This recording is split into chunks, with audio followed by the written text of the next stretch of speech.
This is question 1.4 continued. This will be equation B. Equation B is given as x squared minus 10x plus y squared equals 24. So again, we've got a number of terms. We've got the x squared term, we've got the y squared term, and then we have this x term.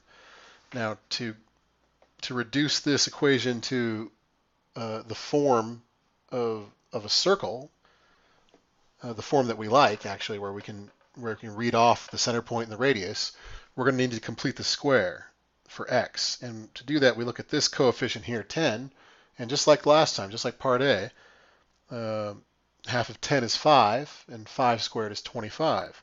So if we add 25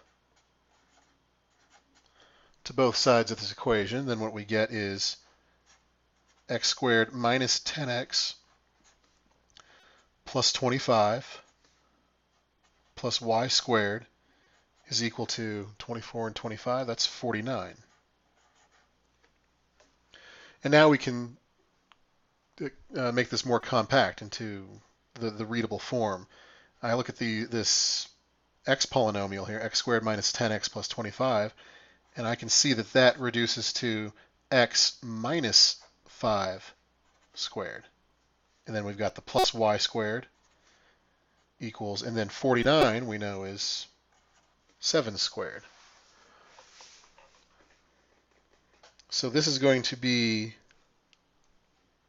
if we're going to graph this circle,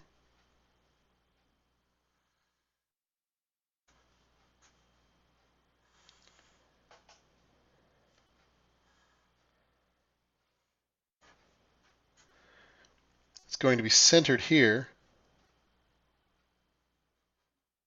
at 5,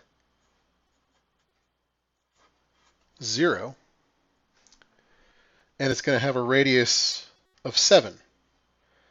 So if we go 7 this way, 5 plus 7, we should have a point here at 12, 0. We should have a point here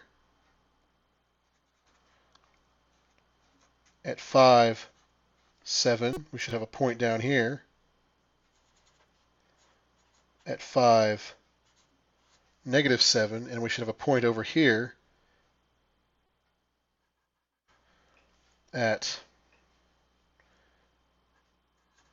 negative 2, 0, because 5 minus 7 is negative 2. And if we connect the dots,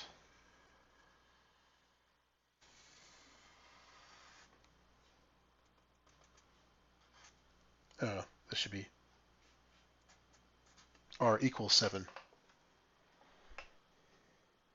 Alrighty, so let's give part C a try.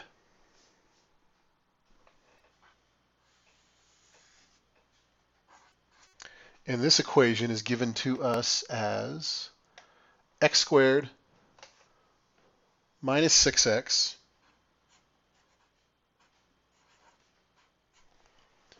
plus y squared minus 8y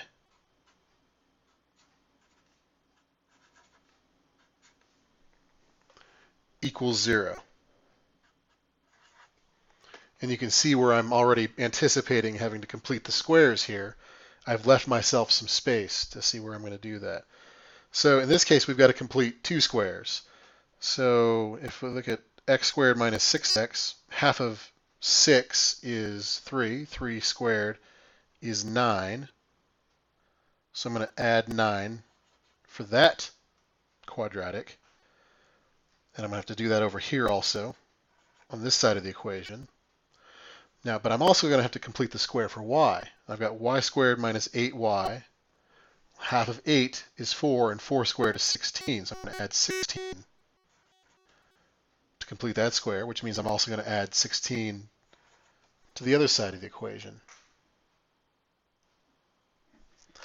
And if we go ahead and fill this out here, we get x squared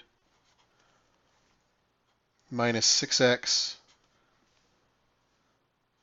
plus 9 plus y squared minus 8y plus 16 is equal to 9 plus 16 is 25. So if we simplify this to the standard form, we get x minus 3 squared plus y minus 4 squared is equal to 5 squared. So this is going to be a circle centered at 0.34, and it's going to have a radius of 5. So what's that going to look like? So let's give ourselves some space.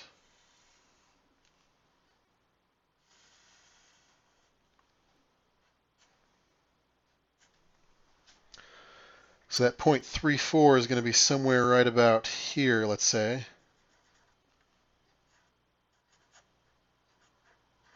And it's going to have a radius of 5.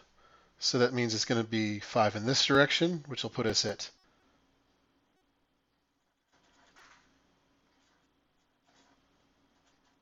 8, 4. There'll be a point up here. 4 plus 5, this will be a point 3. 4 plus 5 is 9. There'll be a point over here. 3 minus 5 is negative 2. And there'll be a point down here. 4 minus 5 is negative 1.